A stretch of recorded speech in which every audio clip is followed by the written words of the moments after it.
After the rookie draft has concluded, we always want to revisit our Dynasty quarterback rankings with tiers that we did 3 months ago by now, because a lot has changed with free agency and the draft. So you're going to be getting Joe and I's Dynasty quarterback rankings with tiers. We're going through 5 tiers. We're going to start off in tier number 1, Joe. Who do you got over there? All right, in tier number 1, at the number 1 spot, I've got Josh Allen, and at number 2, I've got Lamar Jackson. All right, I am going to follow the same suit as yours, Joe. I'm going to go number 1 at quarterback Josh Allen, and number 2, quarterback Lamar Jackson.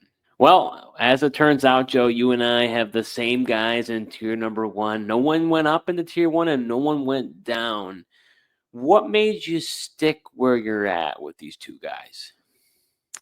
Yeah, I just feel like these guys, look, especially Lamar Jackson, like he's continually improved his passing numbers, which is really made the switch in my mind to have him up in tier 1 with Josh Allen, who's really been consistent with his numbers, not turning the ball over, got that rushing upside, the rushing touchdowns is a cheat code as well, along with the passing numbers. And to me, like nothing happened real crazy during this time draft off season that would change my mind to take these guys out of the top or vice versa, move additional guys in. I feel like these two guys are really belong in the tier 1 over the other guys that I left out. Yeah, I mean, you're not wrong. I mean, if you look at Lamar Jackson in 2023, he threw for 3,678 passing yards, which is an all-time career high for him. And then he, for the first time ever in his career, in the 7 years he's been in the NFL, he threw for over 4,000 yards, 4,172 yards, and he had above 40 touchdowns, 41 passing touchdowns, which is pretty remarkable. He's had 40 touchdowns before, in 2019 when you combine rushing and passing, but for him to have just purely those passing numbers, that is really impressive. I will say, though, I almost thought about putting Josh Allen in his own tier, and that's not because I'm a Bills homer over here, okay? It's because just look at the body of work. Since 2020, Josh Allen has been 1, 1, 2, 1, 2. I mean, the level of consistency that this guy has had is unbelievable, honestly, the dominance that he's had in fantasy. And honestly, I mean, look, this past year, I was nervous about him. I really was. I with Stephon Diggs, leaving, and I thought that he had an instrumental part in Josh Allen's growth. I really didn't know how the offense would turn, how it would change. They relied a lot more on James Cook in the rushing game. Would Allen still provide that same, high level production? He did. So at this point, I almost thought about Allen as the purely number 1 guy, because I think with Lamar, I think people have some recency bias based on what he did. But you're not wrong, Joe. He has been, it's not just this year, but it's all this past year, but it's the past 2 years, and that body of work kind of convinced me that he was deserving of the top tier with Josh. Yeah. I think if it was just last year being more so of an anomaly, I would tend to agree. I mean, I did toy with the idea there, like Josh Allen. If people wanted to put him in tier 1 and on an island of his own, I would completely understand it, just because he really has shown the consistency. And it I was with you. I wasn't sure what to expect from the Bills offense, losing a guy like Stephon Diggs, who was their clear and away number 1 go-to guy in the offense. But honestly, it actually helped not having him there. And, Josh Allen wasn't trying to force feed him the ball, and they really developed that everybody eats mentality, which sucks for the rest of the offense for fantasy, but it works out well for Josh Allen. So let's head over to tier number 2, Joe. Who do you got there? All right. In my tier 2 here at number 3, I've got Jaden Daniels. At 4, Joe Burrow. 5, Jalen Hurts. 6, Patrick Mahomes. And 7, Justin Herbert. All right, at number 3, we've got quarterback Jaden Daniels. 4, Jalen Hurts. 5, Joe Burrow. And 6, Patrick Mahomes. So roughly around the same for you. This is similar to last time. You had Herbert in this tier 2 conversation. I did not. The only thing I changed in this go-round is I did actually have Hurts go above Burrow. But it's interesting with the whole tush push possibility of that being, outlawed from the game. Could that really hurt Hurts? I mean, because he gets so Well, many it's of not those gonna be. rushing touchdowns. Well, it hasn't yet, but it seems like Roger Goodell, the what league circles are saying and what we're hearing in media outlets is that Roger Goodell really wants this out of the game. And if Roger wants it, usually it goes Roger's way. I know it didn't because of the Jason Kelsey passionate speech or what have you, but I don't think they're out of the woods just yet. Yeah, no, it's something that's going to be continually, voted on probably. But at the end of the day, like I think as long as there's, consistently no injuries from this play alone, I don't see, why Roger Goodell and the NFL would step in and truly ban it. Unless, to me, it's more so like if other teams start doing this and have this similar success, then I could see banning it. But to me, it's really only, penalizing the Philadelphia Eagles because they are the best team and they've shown that really they are the ones that can time and time again execute the play. Yeah. I mean, here's the thing with Hurts, and this is where I was back and forth about him and Burrow. Burrow obviously hasn't been able to stay as healthy as Hurts. So that was one thing I was in consideration for. The other thing is, I think recency bias of Burrow having an incredible year, right? Best year of his career. I think people are kind of riding high with him. When you look at Hurts, he's had 14 rushing touchdowns, 15 rushing touchdowns, 13 rushing touchdowns, and 10 rushing touchdowns. Now he's been 8-2-3-9 in the ranking compared to Burrow, which was quarterback 3, quarterback 25, quarterback 4, quarterback 7. So you have to throw out the quarterback 25, due to the injury. So it's tight. It really is. I mean, Burrow is 28 years old. Hurts is 26. If you really care about the whole age thing, it's tight. I don't know if it was tight for you. It was tight for me. Yeah, it is tight. I just think when it comes down to it, like if Burrow is healthy, I mean, I would rather have Joe Burrow. I think he's just flat out the better quarterback. But there's no denying, Jalen Hurts provides you that rushing upside, which helps not so much from rushing yards, but really those rushing touchdowns. But you even saw like his it seemed like his rushing touchdowns went down last year, and kind of like with Saquon Barkley there as well. Everyone thought Hurts was going to eat into his rushing touchdowns, but he still was able to get his in that offense as well. Which I was impressed by. I was truly impressed by. So, what made you? I will say this, and I think I pushed this on you last time too. What made you put Herbert in this tier? Because obviously, when he first came out as a rookie, he was quarterback 9. Year after that, he was quarterback 2. Since then, quarterback 11, quarterback 17, and quarterback 12. I recognize he's 27 years old. He's been, I'd say, fairly productive in the league. But what makes you feel he's in that category? Do you think he's going to take this next step under the Jim Harbaugh offense? That we kind of see the quarterback that we saw when he first was in the league, or what's your thought process as why you feel Herbert is deserving of this tier too? Yeah, I just mainly see a separation with him and his potential, like you said. And I think, the Jim Harbaugh offense is going to help. I really liked, to me, like them drafting a guy like Trey Harris, I think was really going to help to pair him alongside Alad McConkey. So you bringing back Mike Williams, I think is, pretty good as long as the question is, can he stay healthy? I mean, he was able to uh, do it with the Jets. We'll see what happens, with the Chargers here. But I do think there is a chance for, Herbert to rise his game and be right there with some of these other guys. And it's mainly just, I think he's going to be able to separate himself from some of these other guys that I have in, tier 3. One guy that probably should, I mean, we don't even talk about Jay Daniels, right? I mean, I think some people think he should be in tier 1 or even the number 1 guy. I think that's a little bit crazy to me. I recognize, everyone wants to go, based on the youth, the youth, the youth. I get he's 24 years old. I get it, right? I mean, that's great to have. But it's like, he was quarterback 5 last year. I get he's good. He's got great rushing upside. I think people just need to pump the brakes a little bit. Yeah, definitely. People are really excited about him, but, we'll see, everyone was excited about, CJ Stroud. Then he had a down year his sophomore year last year. We'll see if, I think Jaden Daniels will be able to keep it up, but there is a chance that he isn't quite as good as he was last year. But I think just like you said, youth is still on his side. And I think even if he has a, down year this second year here, he'll be able to rebound in the future. Real quick here, I want to talk about Patrick Mahomes. What do you think is going on with him?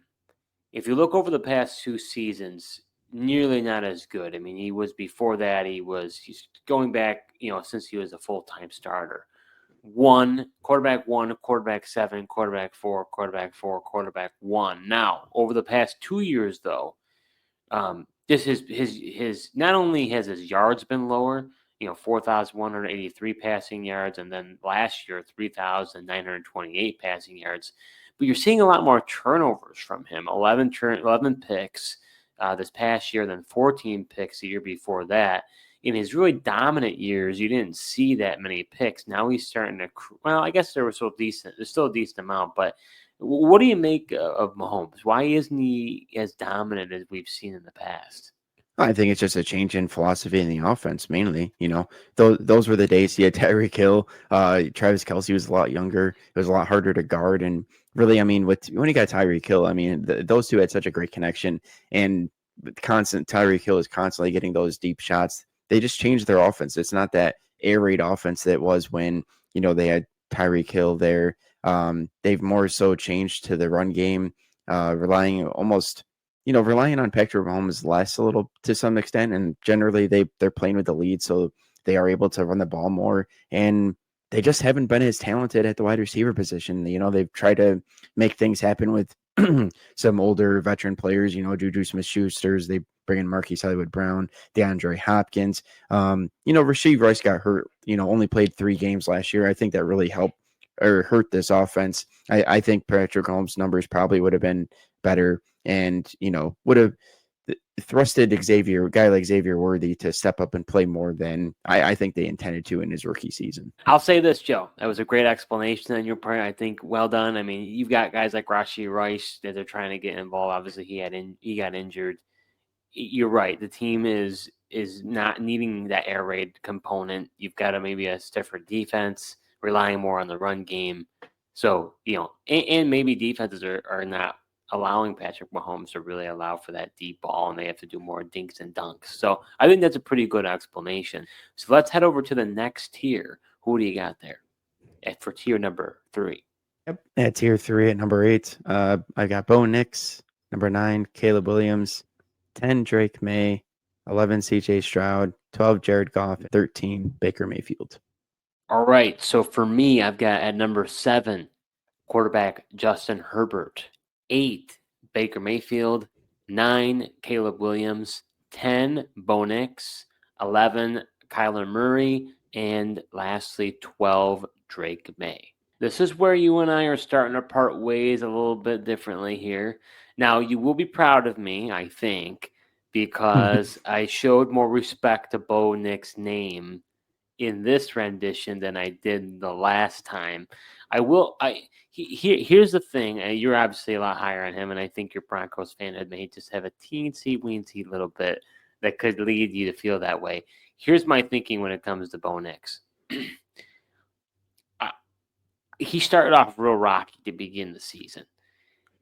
I think, honestly, my confidence in him is honestly purely due to the fact that Sean Payton is his head coach, and Payton handpicked him to be the quarterback for the team. And I think just for that alone, I think he could allow Bo Nix to be relevant, as in like in QB1 territory going forward. Do I ever think he's going to be elite? I don't think so. Now, they could give him more options on offense. It's not like he has that many burners on offense to really allow him to move forward. But I'll give him credit where credit's due. He had a good year. I mean, he was quarterback 7 last year. So, I mean, he performed at a high level. He does have a dual threat ability. So, looking at it last time, I felt like I had him in tier 4, and I felt like he's deserving. I don't think, in my mind, I wouldn't have him higher than Caleb Williams. Now, you could say Bo Nix had a better year, but I do think that the Shane Waldron experience did not help Caleb Williams. Now, if Caleb Williams does not prove it with Ben Johnson, now we're talking a whole different story, but we don't know what the future holds. So we've got to prognosticate in the future and say what we think is going to happen. Caleb just has, in my mind, he doesn't maybe have as much rushing ability as Bo Nix, which could play to your favor on that. But I think Caleb is just he's got more of that wow factor. Sure. Yeah, he does. And I could give two rips about that. I told you that I wasn't that high on Caleb Williams heading into his rookie year. Just I know you weren't. I don't care about wow factor plays and all that stuff gets him into trouble. To me, they got to coach a lot of that stuff out of him to make him better, as an NFL quarterback to improve his, fan. And even, I mean, if he proves in the NFL, he'll be a better fantasy quarterback as well. But yeah, for Bo Nix, I mean, yeah, if Sean Payton, wasn't calling the shots in Denver for Bo Nix and wasn't his handpicked guy, I'd feel a lot differently. But fact of the matter, it is. And the Broncos offense only got better this offseason. I think Evan Ingram's going to add a dimension in this, to this offense that they didn't have last year. I know you're, expecting him to maybe be used similarly to Jacksonville. I don't think that's going to be the case at all. This guy's going to get a lot of deep shots down the field. I really like the addition of Pat Bryant as well in the draft. So I really think, you mentioned the rocky start from Bo Nix. Like, if he would have started better, I mean, there's potential that he would have been finished better than like Jaden Daniels, and he's the talk of the town. And their numbers aren't that far away from each other. And Bo Nix just kind of gets overlooked because he was the last guy taken in the draft last year. Yeah, I mean, I said do you give me credit? I mean, I brought him up, didn't I? Very happy you brought him up to tier 3. Okay. Where he belongs. Yeah. Well, one guy I struggle with, and I kind of gave in to the pressure because I think there's a lot of peer pressures around this guy, and I was very close to having him in tier in a lower tier here. I think tier 4 now that we're on is Drake May. I think the hype train on him is going to the moon right now. I get it. I think people think he's the next coming of Josh Allen because of his ability. He's a bigger bodied guy. He has that rushing ability. Now, I don't think he's going to have as many rushing touchdowns as Josh Allen has been able to do. But, he's 6'4", 225. He was quarterback 23. I mean, he was quite shaky. And Vrabel is do I really believe that Vrabel and McDaniels are going to say, okay, go ahead, Drake, win us the game? It's just never been Vrabel's style unless Vrabel is going to change the way he coaches. I mean, Tennessee was very conservative. Now, mind you, Tannehill is not the same caliber of quarterback, although he was a first-round pick in his own right, I believe, if I'm not mistaken, my memory serves me right. So, I mean, I struggle with Drake May. I felt like just based pure on the age and the potential and the ceiling of it, if him being 22 years old, I got it, and that's why I was like, you know what, I'm going to sneak him in the back end of this third tier here. But I was very close to putting him in the 4th tier because I think people are pushing him way too high. Yeah, I don't know, man. I like Drake May a lot. I'm a Drake May believer. I'm all aboard the hype train. But why not have him higher than Caleb then? I mean, I'm because you don't like Caleb, and you can give 2 rips of his wow factor. So I feel like Drake May would be someone you would put higher. Yeah, I mean, I guess I'm trying to not slander Caleb Williams too much. Like I am not denying like he's not a talented quarterback, and I do think Ben Johnson could do wonders with him. But I mean, if Ben Johnson's not going to be able to do stuff with Caleb Williams, and that just doesn't work, then I'm really concerned about Caleb moving forward. To where like Drake May, I think is in a good spot his second year. I think having a guy like Josh McDaniels is definitely an upgrade over Van Pelt's offense that they had last year with him. So. And they added a lot of weapons. I think Trevion Henderson's going to be a nice safety valve for him at the running back position. That's going to help. Kyle Williams, talented wide receiver, a nice veteran wide receiver, and Stephon Diggs, granted that he recovers well from the injury. So I really like, things that I saw from Drake May last year, and he was doing decent with not much help and support around him in terms of, guys that really are household names. So I feel like they've address the offensive line with Will Campbell in the first round and got a bunch of weapons to him. Like if Drake May doesn't perform now it's really on him. I guess I will say I am proud of you for putting Baker Mayfield in this tier because you had him a lot lower last time around. I think this guy gets too much disrespect. I mean, well, we had somebody on the podcast recently say he's old. He's 30 years old. Was He's not Dustin. that old. I know. But I mean, he threw for 4,500 yards and 41 passing touchdowns. Quarterback 4 on the year. And this offense is only getting better with Emeka Ibuka. I don't understand why people wouldn't have this guy in their tier threes. Yeah, that was one of the changes that I did make to my tier 3 here. I booted Kyler Murray out and added Baker Mayfield ahead of him. And that is interesting. We'll be probably talking about Kyler Murray here shortly. Let's head over to tier number 4. I'm sure we'll be hearing his name very closely. Yep. So in tier 4 at number 14, I've got Kyler Murray, 15 Brock Purdy, 16 Trevor Lawrence, 17 Jordan Love, 18 Dak Prescott, and 19 Bryce Young. All right. So at number 13, I've got Jordan Love, 14 Dak Prescott, 15 CJ Stroud, 16 Jared Goff, 17 JJ McCarthy, and 18 Trevor Lawrence. Starting to see some differences here, more and more differences as we go on here, which should come to no surprise. Some of the biggest differences here is you've got, well, I guess it's not that far. I mean, I've got CJ Stroud at 15. You've got CJ Stroud at 11. I think Stroud's overhyped, to be honest with you. He had a great rookie year, but even in that great rookie year, he was quarterback 11, and in the past year, he was quarterback 18. I just think that because he had such an electric rookie year, his stock went, through the roof. But I mean, he really has no rushing ability. He's just purely a pass guy. So you got to hope that he's getting 40 plus touchdowns over 4,000 yards. Is he capable of doing it? Yes, I think he is. But I don't know. I think he's just a guy who's just overhyped, to be honest with you. Yeah, I mean, he could be. I mean, he had a bad sophomore season, but I do think he could, rebound and finish closer to it. I think his rookie year is probably closer to where he truly is than, last year. I think he's closer to a top 12 quarterback than, in at QB 18 where he finished last season. His last season, like, I don't know, offensive line just seemed so much worse for whatever reason.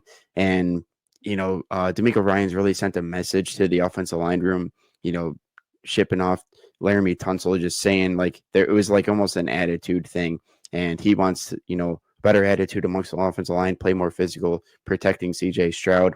And then, they, revamped the wide receiver room, taking both Iowa State receivers, ironically enough, with Jaden Higgins and Noel. So we'll see what happens. But I think CJ Stroud, I think the quarterback 18 isn't indicative of the quarterback he is.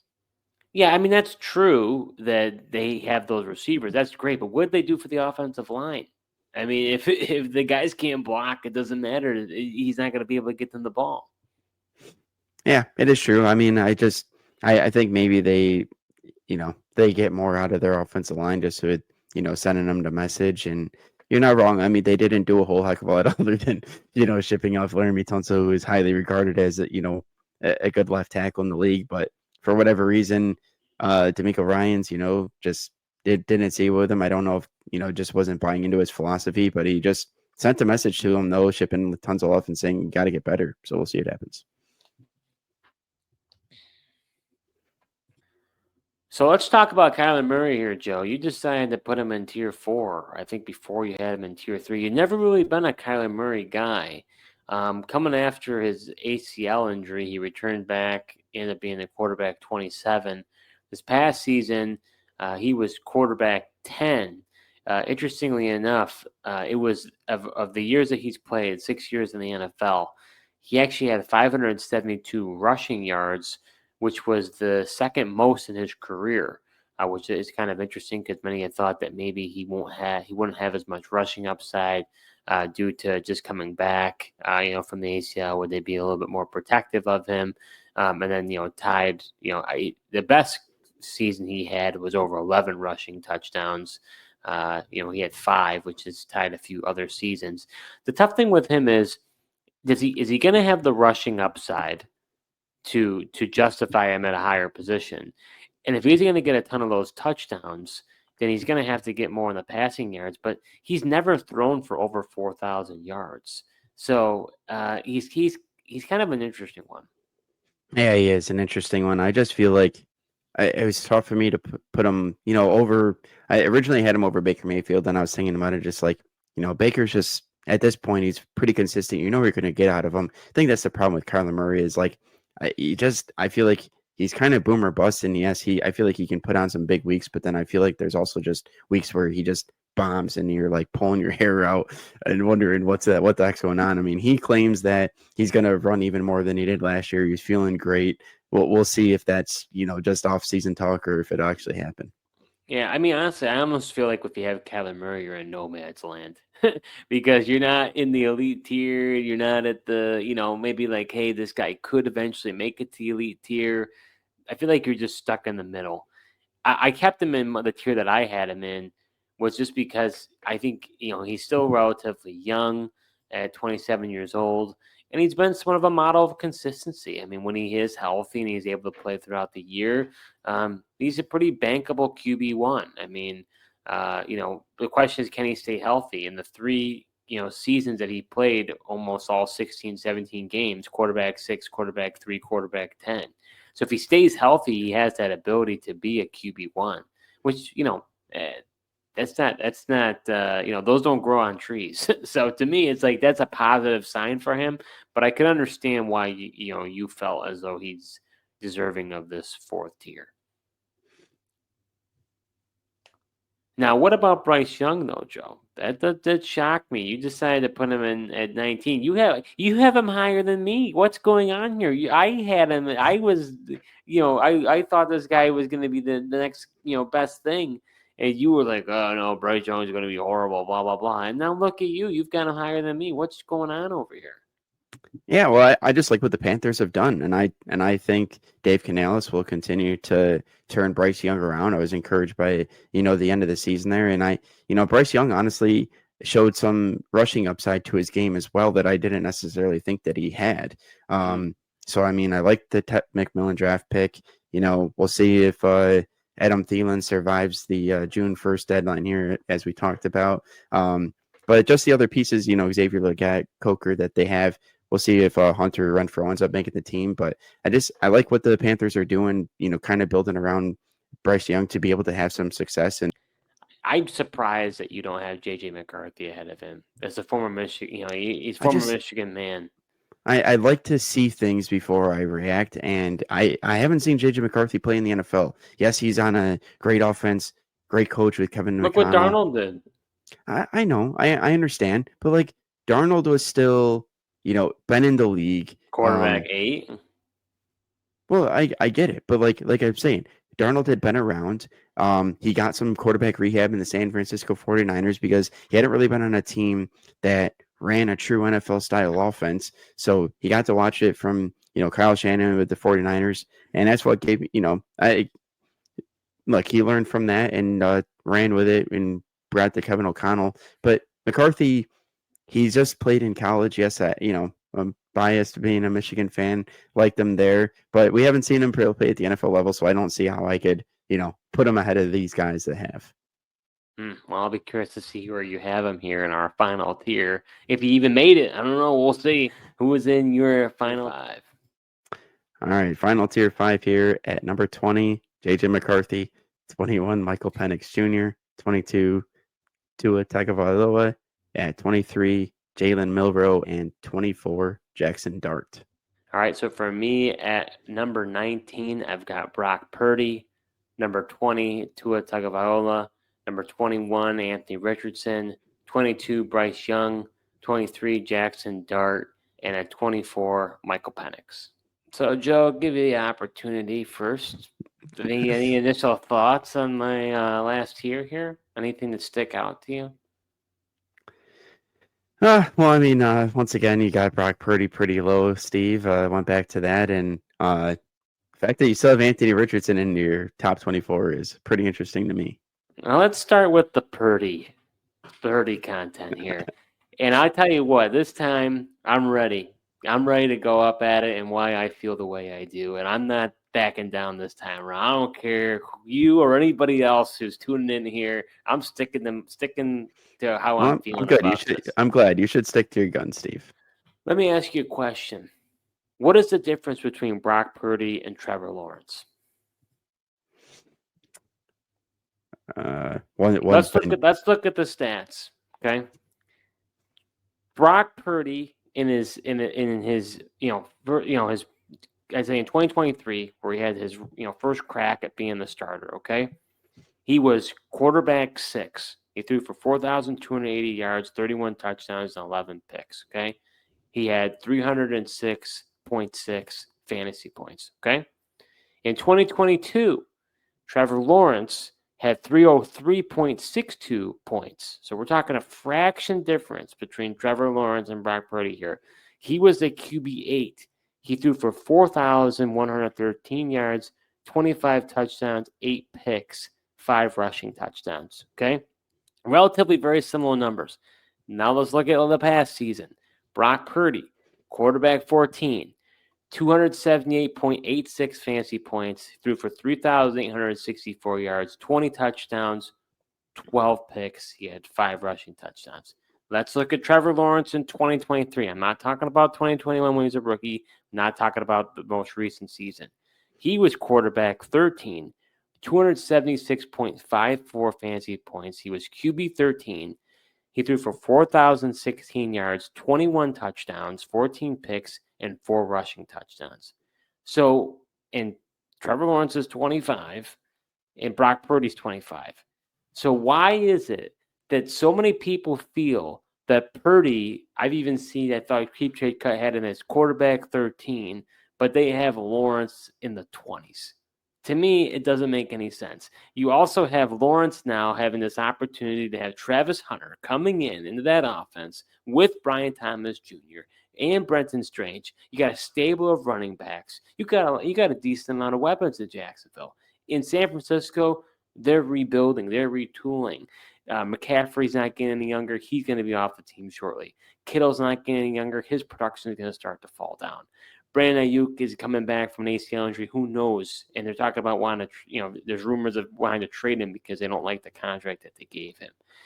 Purdy, I believe, has been a product of his environment, having guys like Deebo Samuel, McCaffrey, Kittle in their prime, and he was a great beneficiary of that. But now the Niners, that window is closing. They've got to kind of rebuild. Now they paid Purdy all this money. He's not on a rookie contract anymore. He's no longer a Mr. Irrelevant contract. Now they have to build around a team with him with that contract. Meanwhile, Trevor Lawrence, they've got all these weapons coming around him. To me, I don't get it. I don't see how they feel that there's such a divide. In my mind, Trevor Lawrence has far more potential than Brock Purdy does. Well, I think it's partly just because Trevor Lawrence has been so disappointing. I mean, he was a number 1 pick, expected to be the next best thing, and he just hasn't. Flat out hasn't. Where Brock Purdy, he came in with the 0 expectations. I mean, he was a freaking Mr. Irrelevant last pick in the 7th round.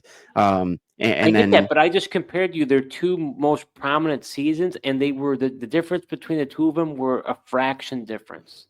Yeah, and I get that, but I think also, like you said, the San Francisco environment and the just the continuity that he's continued to have. Sure, they lost Deebo Samuel, but I mean, Christian McCaffrey, there's a chance that he's back healthy this year, which will be a great benefactor for Brock Purdy. I still think Kittle's got, at least this upcoming season, he's got plenty still left in the tank to perform. We'll see how Ayuk returns like you mentioned, but they still got Juwan Jennings, who I like a lot. I know you're not as high on Juwan Jennings as me, but they also we'll see how Ricky Pearsall does in his second year as well. I get that, but overall, I think that I'm. I mean, I rank them very close. I mean, like you, I have them 1 spot ahead, but I have Purdy at 15 and Trevor Lawrence at 16. So Right, I see that. So you have them close, but you have them a lot higher than I do. I mean, not that. I mean, it's 18, 19. It's not that much of a difference. But I think you and I probably have him lower than what I'm seeing on average. But I just don't. I can't see how people could justify it. To be honest with you, I'm sticking to my thoughts here on this. No, it's fine. You should stick to your thoughts. I mean, you shouldn't let the outside noise affect what you truly think here. Now, as far as Richardson goes, you're not wrong. I considered not having him in here, but Joe, he's just the potential is off the charts. Potential to get you fired. Well, yeah. Joe, he's 23 years old. The Colts didn't really give him a fair shake. Who says that he doesn't get an opportunity? He could be Trey Lance, and I held on way too long for Trey Lance. So it could be very well the same thing. Although I think Richardson probably has even more potential.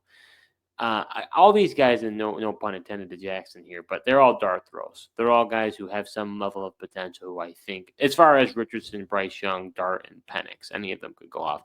Now, I think it's interesting though that you and I didn't have Ward on here. I think we both see the Dart ceiling as higher, but you had Milroe as the number one dynasty quarterback. Some, if they were tuning in, their heads would be spinning on this. Yeah, I mean, I'm sticking to my guns, man. I truly think out of this draft class, he's got the highest ceiling, and I don't think I think maybe he hits the field sooner than people think. I mean, who's to say that Sam Darnold is just going to continue to play well in Seattle? I mean, away from that great environment that he had in Minnesota. I mean, what happens if he kind of continues off of the way that the season ended in Minnesota, in Seattle? I mean, they can get out of his contract after 1 year here. And if Milroe hits, the field, I mean, I really like his upside. And for fantasy, I mean,